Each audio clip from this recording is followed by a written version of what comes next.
우리 지역의 현안들을 날카로운 시선으로 들여다봅니다. 시사날 문을 열었습니다. 국민 1인당 매일 220g 우리가 배출하는 음식물 쓰레기의 양입니다. 하지만 50만 도시인 포항시에서는요, 음식물 쓰레기 처리 시설이 현재 없는데요. 그렇기 때문에 우리가 발생하는 음식물 쓰레기들은 타도시로 운송이 돼서 처리가 되고 있습니다. 10년 넘게 추진해온 음식물 쓰레기 처리 시설, 이번에는 해법을 찾을 수 있을까요? 오늘 시사날에서 알아봅니다. 먼저 함께 하실 분들 소개해드립니다. 고원학 포항시 환경국장 자리하셨습니다. 안녕하십니까. 포항시 음식물류 폐기물 처리 시설 입지선정위원장입니다. 황석환 포스텍 환경공학부 교수 함께합니다. 네, 안녕하십니까. 자, 오늘도 날카로운 시선을 더합니다. 천윤길 기자 함께합니다. 반갑습니다. 자, 본격적인 이야기를 나누기 전에 오늘의 주제 화면으로 먼저 만나보시겠습니다.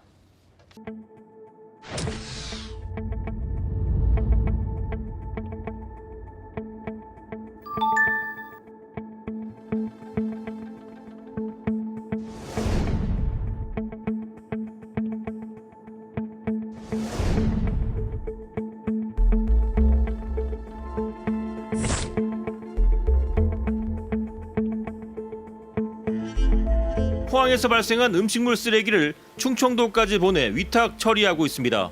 운송비만 연간 20억 원이 넘습니다.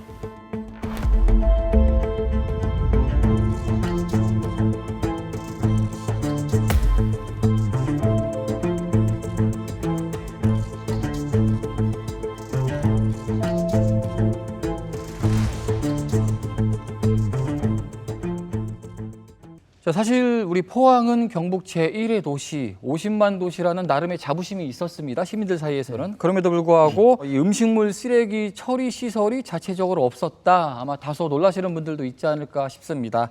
하나씩 짚어보면 될 것 같아요. 먼저 국장님께 여쭤보도록 하겠습니다. 지금 현재 우리 포항시에서 발생하는 배출이 되는 음식물 쓰레기의 양은 어느 정도인가요? 현재 작년 2022년 기준에서 우리 시에 총 5만 8천 톤 음식물 쓰레기가 발생했습니다. 그리고 하루 기준으로 하면 그 159톤, 1인당으로 하면 하루에 320g 정도 배출하고 있습니다. 이게 음식물 쓰레기를 과거에는 다양한 방법으로 처리하지 않았습니까? 과거에는 이 땅에 묻기도 하고, 그리고 집에 개를 키우고 있으면 이 개밥을 주기도 하고, 그러다가 쓰레기 종량제가 실시되면서 음식물 쓰레기를 처리하는데도 이 돈을 내고 버리기 시작을 했습니다. 그래서 무게를 조금이라도 줄여보려고 저도 건조시켜가지고 음식물 쓰레기를 배출하기도 하는데, 버리는 입장에서 그러다 보니 이게 이 폐기물, 이걸 가지고 뭘 할 수 있을까, 이렇게만 인식을 하고 있는데요. 교수님, 요즘에는 이 음식물 쓰레기를 다양한 방법으로 재활용하고 있다고 들었거든요.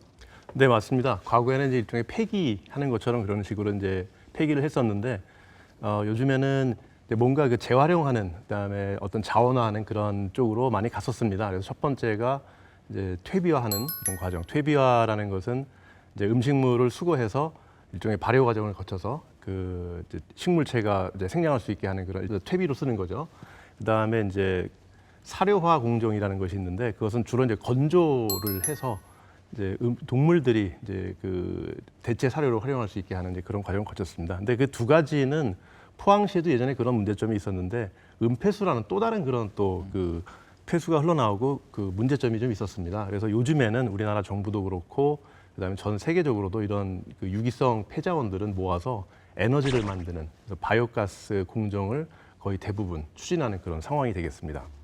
그 말씀하신 바이오가스화 시설, 이게 지금 우리 포항시에서 추진하고 있는 시설인 거잖아요. 예, 그렇습니다. 여기서 질문을 좀 드렸으면 좋겠어요. 그러면은 지금까지 어떤 방식으로 포항시에서는 음식물 쓰레기가 처리가 됐는지, 2010년부터는 사실 타도시로 지금 운송을 보내서 처리를 했잖아요. 과거와 현재에 대해서 이야기를 좀 해주실까요? 1999년부터 한 20년 정도까지 음식물 쓰레기 처리장은 우리 민간업체가 위탁해서 처리했습니다. 그리고 그게 2020년 6월 달에 그게 만료가 됐습니다. 그래서 2020년 7월부터는 저희들이 충청북도 청주하고 충남 아산에 위치한 그 업체에다가 음식물 쓰레기를 위탁해서 처리하고 있습니다. 청주하고 아산으로 사실 좀 가까운 데서 처리하면 어떨까 생각하시는 분들도 많을 텐데 비교적 좀 거리가 먼 거리입니다. 멀리 보내려면 사실 운송 비용도 좀 만만치 않을 것 같다라는 생각도 들거든요. 그래서 이제 우리 관내에 음식물 쓰레기를 처리할 수 있는 공공 처리 시설이 없으니까 사실 저희들은 이제 공개 경장 입찰을 통해서 사실은 모집을 했습니다. 그래서 모집했는데 아까 얘기했지만 충북 정조하고 충남 아산에 있는 위치한 업체가 선정됐기 때문에 그래서 현재 거기서 처리하고 있고요. 그리고 사실 처리 비용은 저희들이 1년에 한 120억 원 정도 소요됩니다.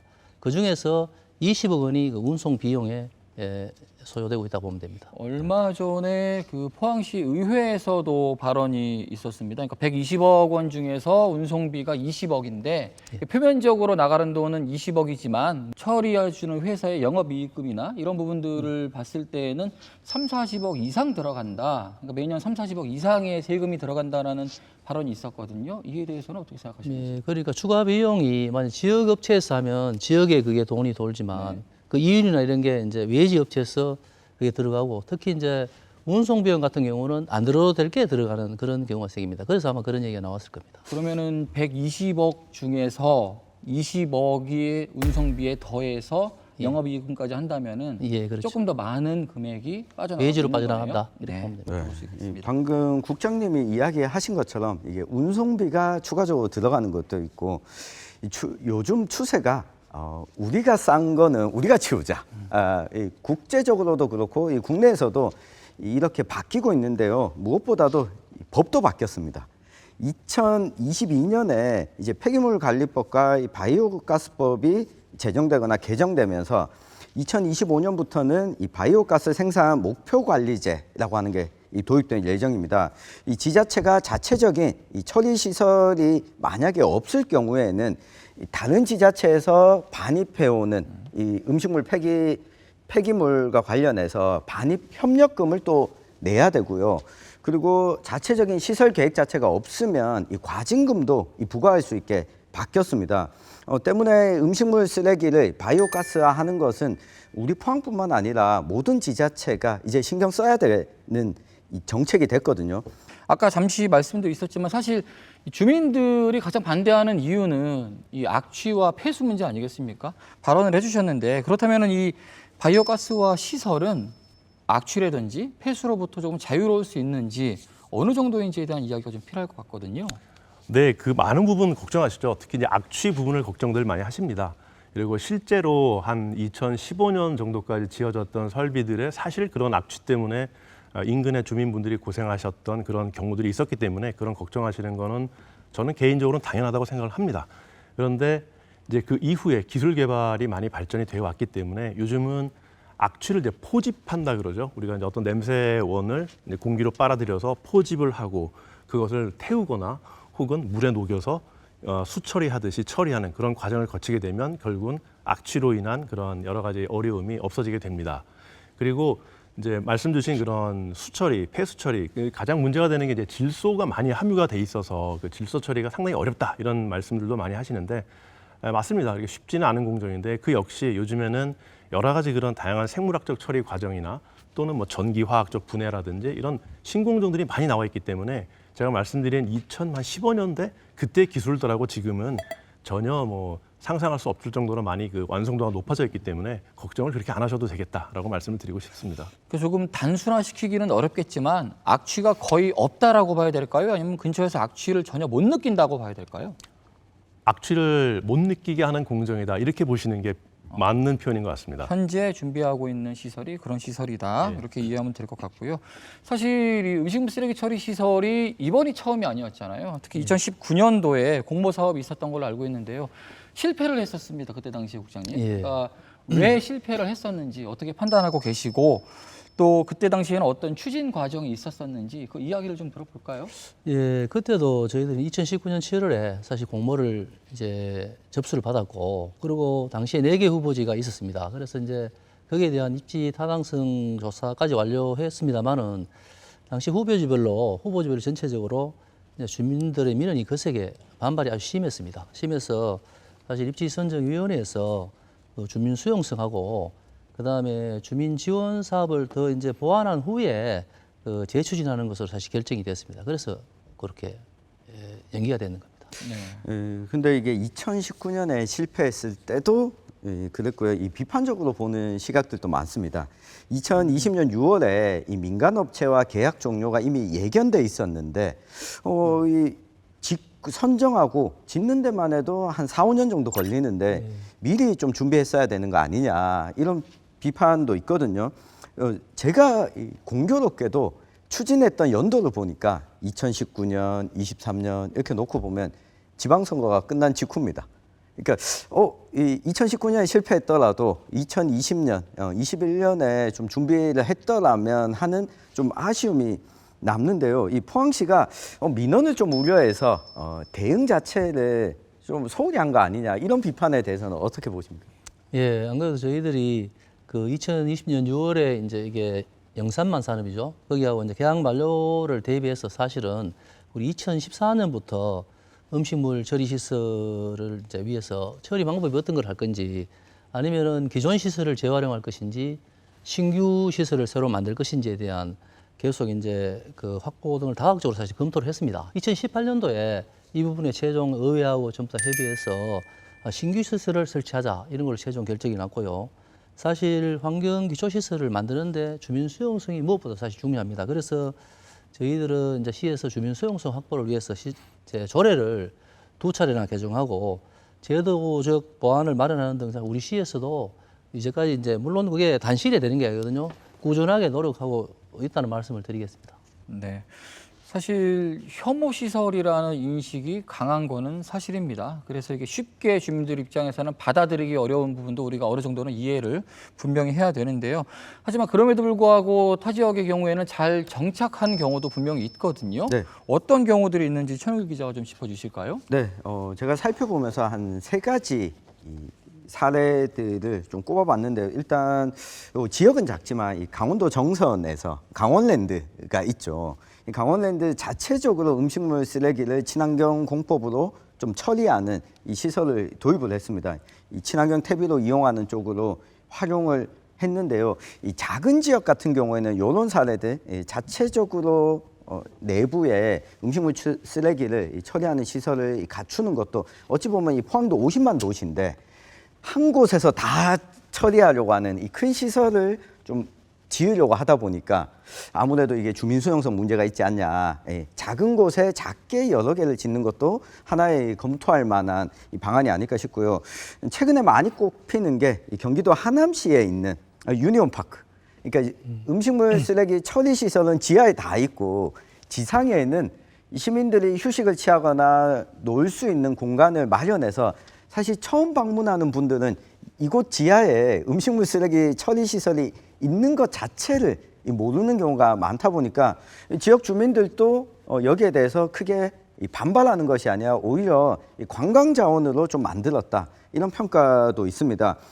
그리고 또 한 가지가 우리 경북에 있는 구미와 칠곡에서 공동으로 이 바이오가스 시설을 선정을 해서 이 구미와 칠곡에서 나오는 시설 그 음식물 쓰레기를 한 곳에서 공동으로 처리하는 방안 이런 내용도 좀 긍정적인 사례가 아닐까 싶습니다. 네. 교수님, 그 외국에 좀 선진화된 사례들은 있을까 궁금해요. 외국에들의 좀 선진화된 사례들은 어떤 방식으로 음식물 쓰레기를 처리하는지 혹은 또 외국의 경우와 뭐 타도시의 예도 들었지만 우리 포항이 좀 잘 맞아야 되잖아요. 여러 조건들이 어떤 방식이 좀 어울릴 거라고 생각하십니까? 네, 말씀을 주신 것처럼 이제 뭐 여러 가지 분산해서 하는 경우도 있고 한데 이제 우리가 보통 바이오가스 그러면 유럽 쪽을 선진국으로 해서 많이 벤치마킹을 해왔습니다. 네. 근데 이제 유럽도 뭐 한마디로 말씀을 드리면 사실은 이게 이제 국토 면적 대비 어느 정도 인구 밀집이 돼 있느냐 이런 거랑 많이 관련이 돼 있다고 볼 수 있습니다. 그래서 유럽도 독일 이런 데 같은 경우는 이제 분산형이라고 해서 작은 설비를 국토에 굉장히 많이 보급을 하는 그래서 한때는 뭐 10,000기가 넘어가는 그래서 우리나라에서도 상당히 벤치마킹을 많이 했었습니다. 반면에 이제 같은 유럽 국가라도 네덜란드나 덴마크처럼 상대적으로 이제 국토가 작고 그다음에 인구 밀집이 돼 있는 도시화돼 있는 이런 국가들은 집중형 설비라고 해서 이제 좀 크게 짓고 이렇게 모아서 처리하는 이제 그런 시설이라고 보시면 되겠습니다. 우리나라 그런 관점에서 보면 우리나라는 사실은 인구 밀집 도시형 그런 국가이기 때문에 사실은 이제 그래서 집중형 설비가 거의 대부분이라고 보시면 되겠고요. 그리고 가장 최근까지의 통계를 보면 이제 우리나라의 그 실규모 그 바이오가스 플랜트가 전국에 110개 정도가 있습니다. 근데 그 110개의 바이오가스 플랜트는 이제 거의 다 집중형 설비다 이렇게 보시면 되겠고요. 포항도 집중형 설비를 하는 것이 아마 여러 가지 관리라든지 운영 측면에서도 바람직하지 않을까 이렇게 생각을 합니다.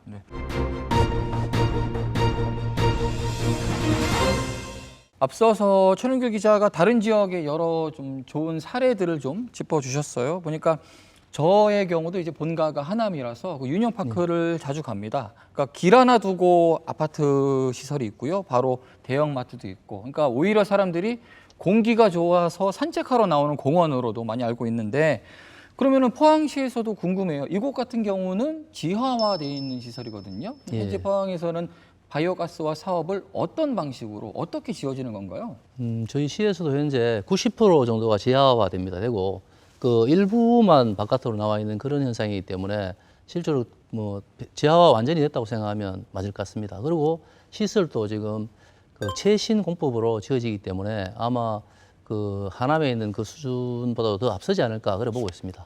그 이야기 듣고 나니까 또 궁금한 것 중에 하나가 하남은 이 시설을 지하하는 것도 중요했지만 지상을 어떤 공간으로 만드느냐 또 같이 포함되어 있었는데 이 포항의 경우에도 만약 정해지면 지상의 시설들을 어떻게 좀 만들 계획이신지. 저희들은 안 그래도 주민협의체를 만들 계획입니다. 그래서 주민협의체에서 만약 여기에 어떤 시설을 해달라 그래서 서로 협의해서 주민들이 원하는 시설을 해줄 계획입니다. 지하화하기 때문에 지상은 어떤 것이든 주민들이 원하는 방식으로 만들어 나가겠다. 그렇죠. 그러니까 이 이야기를 좀 더 진행해 보자면 결국에는 주민 수용성과도 연결이 돼요. 그러니까 지난번 공모 사업 때도 결국에는 주민 수용성 문제가 가장 큰 패착이었다고도 짚어주셨는데 이번에 그 조례 개정도 앞서 이야기를 해주셨습니다. 그 개정 내용과 더불어서 앞으로 계획까지도 좀 이야기를 들어볼 수 있을까요? 절차와. 네. 우리 시는 이제 주민 수용성 확보하고 주민 지원을 강화하기 위해서 사실 조례를 지난해 9월에 개정했습니다. 개정 내용이 뭐냐면 이 시설이 들어가는 읍면동 행정기관에 들어가는 게 없으니까 읍면동 지역에다가 최대 180억 원을 지원하겠다 이런 내용이거든요. 이 내용은 전국에 없는 사항입니다. 이 부분이 상당히 중요하지 않을까. 그래서 전국의 최고 수준으로 지원해준다 이렇게 보시면 되고요. 그리고 현재 저희들이 진행하고 있는 상황을 보면 작년 11월에 입지 신청한 후보지가 지금 4개소가 있습니다. 그래서 현재 입지 타당성 조사를 진행 중에 있고 저희들이 8월 중으로 후보지 우선순위가 이제 결정되면은 9월에 용역 결과를 아마 발표할 계획입니다. 그리고 주민들의 의견도 수렴하고 동시에 용역 결과에 대해서 주민 공청회도 실시할 예정으로 있습니다. 그리고 이제 전략 환경 영향 평가를 실시해서 환경상에 대한 세부 검토 과정을 거친 후에 그 한 연말쯤에 최종 후보지를 결정해서 고시할 계획입니다. 올해 그 최종 후보지가 결정이 되면 시설 완공까지는 얼마나 걸릴까요? 저희들은 전 27년 말까지를 목표로 하고 있습니다. 27년 말을 목표로 하고 계시는군요. 그 교수님께 여쭤볼게요. 그 입지 선정 후보지가 남구에 2곳, 북구에 2곳, 4곳이더라고요. 아무래도 다 답사를 다녀오셨을 테고요. 입지 선정 위원장이시니까 어떠셨는지 궁금해요. 답사를 다니시면서. 일단은 그 후보지는 어떤 뭐 당연하겠지만 어떤 그 원칙 없이 정하는 거는 절대 아니고요. 타 도시에서 이런 그 바이오가스 설비를 지으면서 그때 이제 거기도 후보지들에 대한 그런 어떤 평가를 내게 됩니다. 이제 그런 자료들을 입수해서 용역사에서 그걸 포항시에 맞게끔 다시 한번 수정을 이제 이 위원회에서 하고 그 배점에 맞게끔 그 네 군데의 후보지에 대해서 이제 평가를 하게 됩니다. 그래서 배점을 매기고 그 배점이 된 총점을 기준으로 이제 1등부터 4등까지 정하는 것이 이제 그 부지선정위원회의 가장 중요한 역할을 하겠습니다. 질문 주신 그 부지 네 군데는 모두 가봤는데 그거는 그 국장께서 또 말씀을 하시겠지만은 그 신청할 당시에 조건이 있습니다. 어떤 조건을 만족하는 그런 부지들이만 대상으로 그 평가를 하게 돼 있기 때문에 그 4군데의 그 신청 부지들은 모두 법적인 규정에는 부합한다 이렇게 보시면 되겠고 다만 각각의 여러 가지 그 처리 시설 위치라든지 혹은 음식물 쓰레기 이송이라든지 이런 부분들을 고려했을 때 이제 점수가 좀 달라질 수는 있겠죠. 그래서 그걸 바탕으로 이제 최종 점수로 총점을 매겨서 이제 등수 1등에서 4등까지 이렇게 하는 그런 과정을 거치게 되겠습니다. 그 평가 요소에 대해서 국장님께서 조금 더 섬세하게 설명을 해주시면은 아마 해당 지역에 계신 주민분들이 도움이 될 수 있거든요. 그러니까 주민 수용성 외에 어떤 것들이 좀 중요한 평가 대상이 되는지요? 지금 그러면 저희들은 하수 처리 시설에 연계하는 부분도 사실은 상당한 점수가 되고, 그다음에 그 건설 비용도 상당히 부담이 될 수 있습니다. 왜냐하면 이거를 시설할 때 어느 정도의 비용이 될 것인지에 대한 부분, 그다음에 이제 그리고 저 접근성 부분도 좀 있겠죠. 있고 그런 부분을 여러 가지 종합적으로 검토해서 아마 이 부분을 결정하는 걸로 그래 알고 있습니다. 근데 이 신청한 지역 네 곳을 보면요, 이 남구에 있는 장흥동이랑 동해면, 발산리, 그리고 청하면, 상대리, 흥해읍, 흥안리, 이 중에서 흥해읍의 경우에는 일부 또 이 단체에서 이 반대를 하고 나섰거든요. 이 반대 이유를 보면 음식물 쓰레기 차량이 결국에 들어오게 되면, 운송 차량이 들어오면 혐오 지역 이미지가 생기지 않겠냐. 그리고 악취랑 이 민원이 지속될 텐데, 만약 악취가 없다면 이 포항시내 한복판에 지어도 되는데 왜 여기 외곽 쪽에 지으려고 하냐, 이렇게 반대를 하고 있거든요. 이 주민 반대에 이 번번이 부딪히고 있는 건데, 이 주민들에게 설명이 있었더라면 이 지역에서 신청이 들어오는데 사전에 이 부분이 다 정리가 되지 않았을까? 이 포항시의 입장은 좀 어떤지 궁금합니다. 여러 가지 아까 그 이송하는 부분에도 있고 여러 가지 있는데, 제가 이제 파악하기로는 반대하시는 이유는 크게 두 가지로 보고 있습니다. 그 이제 거기 지역의 주변 지역에 그 관광지와 문화재가 이제 산재에 있다는 것과, 사실 이제 폐수를 하수 처리장에서 처리하더라도 제대로 처리가 안 된다는 사실 우려가 있습니다. 그래서 이제 그런 부분을 말씀드리면, 사실 우리 시의 자산인 그 자연환경과 사실 문화유산 등이 사실 소중하지 않은 곳이 없습니다. 어느 지역이든 다 그런 곳이 있기 때문에 그런 부분이 있다고 생각하고요. 그리고 인근 경주시를 보더라도 그 매립장이나 소각장, 음식물 처리장, 이게 산재에 있는 경주 종합 자원화단지 같은 경우도 그 반경 3km 이내에 사실 보문단지가 있습니다. 그리고 거기 숙박시설, 관광지 이를 비롯해가 문화재가 다수 있는 곳인데, 실제로 이 시설로 인해서 관광객이 줄어든다든가 이런 일은 없었는 걸로 알고 있습니다. 사실 또한 폐수 같은 경우도 그 시설 내에 저희들이 폐수 처리 시설을 1차 전처리하는 시설이 있습니다. 그래서 그걸 연계해서 나가기 때문에 별 문제가 없는 걸로 알고 있고, 사실 최종 방류수 같은 경우는 이제 TMS가 설치되어 있습니다. 그래서 TMS는 이제 환경부에서 계속 이제 그 감시를 하게 됩니다. 그래서 그런 부분도 문제가 사실 없고요. 사실 저희 시에서는 최종 입지 결정되면 그 설계 단계부터 시작해서 최신 공법과 사실 기술을 적용할 계획이고, 2중, 3중 감시 관리 시스템을 적용할 계획으로 있습니다. 그리고 또 저희들이 약속한 사항들을 이행하기 위해서 그 입지 지역 그 주민협의체가 구성됩니다. 되면은 주민협의체하고 협의해서 주민 수건 사항을 하나하나 해결해 나가도록 최선을 다하겠습니다. 근데 저는 그런 생각이 들었습니다. 그러니까 물론 절차와는 조금 다른 이야기가 될 수도 있겠는데요. 그러니까 입지 선정이 완료가 된 다음에 주민협의체를 구성을 한다.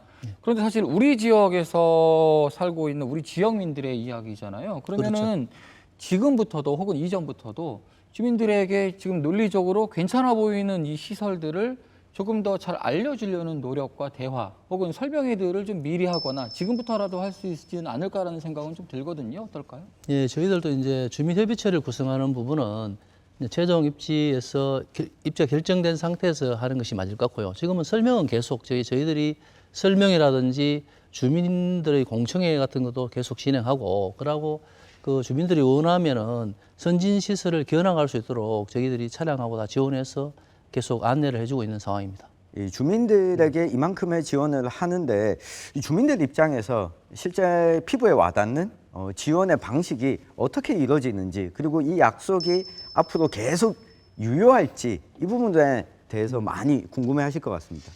예, 저희들은 이제 실제로 이제 기본적으로 지원하는 우리 예산 외에 우리 시의 그 지역에 대한 그 지원 TF팀을 구성할 예정입니다. 사실은 예산부서라든지 그 건설부서, 도로 만드는데, 그다음에 도시계획부서라든지 이런 부서의 그 과장급으로 구성한 TF를 구성해서 사실 이 지역에서 주민 수건 사항이 생기면은 다음 예산 때 적극적으로 지원할 수 있는 그런 구조를 만들 계획입니다. 그래서 이런 부분이 이제 신청을 하면 그 지역이 발전하더라 이런 모습을 보여줘서 한번 모범 사례로 만들고 싶은 입장이 저희들 입장입니다.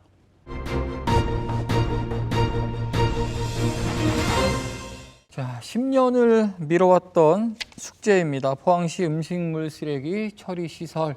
자, 이야기를 많이 나눠봤는데요. 마지막으로 좀 남기고 싶은 이야기들이 있지 않으실까 싶습니다. 먼저 교수님의 이야기부터 들어볼까요? 이렇게 걱정하시는 것을 충분히 이해합니다. 제가 말씀을 드리고 싶은 것은 이제 기술적인 부분하고 기술 외적인 부분하고 이렇게 말씀을 그냥 드리고 싶은데요. 계속 지금 반복적으로 나왔던 말씀이지만은 그 기술적인 부분은 크게 이제 설계 시공, 운영 이렇게 또 크게 나눌 수 있는데 설계 시공은 우리나라의 토목건축사, 그다음에 플랜트 엔지니어링사의 기술 수준은 세계 최고 수준입니다. 뭐 잘 아시다시피. 그 때문에 아까도 말씀드린 2015년 그 근방의 기술과는 지금 뭐 전혀 다른 차원의 기술력과 완성도를 가지고 있기 때문에 기술적으로는 전혀 문제가 없다인 거고, 그다음에 운영적인 측면은 이제 한 가지 좀 시에서도 그렇고 신경을 좀 많이 쓰셔야 됩니다. 왜냐하면 음식물이라는 것이 타 도시와 다를 수가 얼마든지 있어요. 식습관이라든지 또 계절적인 요인 이런 것들 때문에 이제 설비가 지어진 다음에 운영하는 데에는 굉장히 그 시에서도 관리를 철저히 하셔야 악취라든지 폐수라든지 결과적으로 이제 민원이나 혹은 주변 분들의 그런 피해가 최소화될 수 있는 이렇게 될 거고요. 그다음에 기술 외적인 부분은 조금 전에 말씀 주신 것과 비슷한 맥락인데, 이런 부분을 이제 그 주민분들은 기술적인 부분을 잘 모르실 거예요. 당연히. 그렇기 때문에 불안하신 거죠. 그러니까 그런 부분을 시에서는 충분히 설득을 좀 해주시고, 그런 교감의 장이 많아지면 많아질수록 이해가 높아지기 때문에 이 사업 어떤 입지라든지 그다음에 이 바이오가스 사업이나 바이오가스 이 시설이 굉장히 성공적으로 돌아갈 수 있는 그런 시설이 될 거라고 저는 생각을 합니다. 지금 국장님 말씀해 주신 것처럼 포항시에서 생각하시는 그런 지원 조건이 뭐 거의 우리나라에서 유일하게 지금 굉장히 파격적인 조건에 가까운데, 이것은 굉장히 그 좋은 쪽으로 가기 위해서는 그런 교감의 장이 반드시 필요하다. 저는 그렇게 한번 마지막 당부를 좀 드리고 싶습니다. 네, 시설이 완료되기까지 좋은 조건들을 충분히 전달해 주려는 노력이 분명히 네. 필요할 것 같습니다. 고한학 국장님의 남기는 말씀도 들어보겠습니다. 네, 지금까지 결론 많이 됐습니다만 현재 우리 시는 자체 음식물 처리장이 사실 없어서 전량을 외부에 사실 그 위탁 처리하고 있습니다. 사실 비용 문제도 그렇지만은 법적 문제도 그렇고 이런 부분을 떠나서 사실 우리 지역에 발생한 음식물 쓰레기를 안정적으로 사실 처리하기 위해서는 자체 처리장이 반드시 있어야 된다고 생각합니다. 현재 우리 사실 아까 교수님께서 말씀하신 것처럼 바이오가스와 관련한 기술이 세계적 수준으로 비약적으로 발전한 상태입니다. 그리고 최근에 지자체에서 몇 군데 그 운영한 것도 안정적으로 현재 운영되고 있는 상황입니다. 아울러서 우리 설치를 반대하시는 분들의 걱정과 사실 우려도 충분히 사실은 고려해서 그 환경적으로 문제가 없고 그리고 입지 주변 지역이 발전할 수 있는 그런 주민 친화적인 사실은 시설을 설치하겠다는 말씀을 드리겠습니다. 네. 자, 천은규 기자의 마지막 이야기 들어보겠습니다. 네, 내가 싼 건 내가 치워야 된다. 이 추세가 그렇게 가고 있습니다. 외부의 음식물 쓰레기를 만약에 운송했을 경우에 드는 추가적인 한 30억에서 40억 정도, 이게 10년이 쌓이면 한 400억이 됩니다. 이게 우리 지역에 만약에 투자가 된다면 주민들의 삶의 질 향상에 충분히 이 도움이 되지 않을까 싶고요.